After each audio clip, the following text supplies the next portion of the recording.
Today's scripture lesson comes from the Gospel of Matthew, chapter 20, verses 1 to 16. It's a story about workers.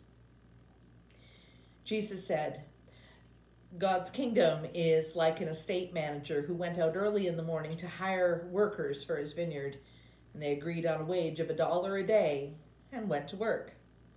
Later, about 9 o'clock, the manager saw some other men hanging around the town square unemployed, and he told them to go to work in his vineyard, and he would pay them a fair wage.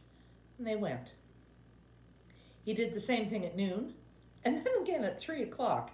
At 5 o'clock, he went back and found still others hanging around. And he said, "Why are you standing around all day doing nothing?" And they said, "Because nobody hired us." He told them to go to work in his vineyard. When the day's work was over, the owner of the vineyard instructed his foreman, "Call the workers in and pay them their wages. Start with the last hired and go on to the first." Those hired at 5 o'clock came up, and they were each given $1. When those who were hired first saw that, well, they assumed that they would get far more. But they got the same.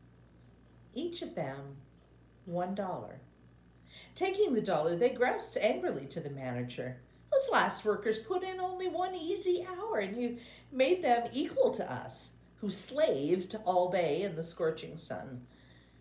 And he replied to one speaking for the rest and said, "Friend, I haven't been unfair. We agreed on the wage of $1, didn't we?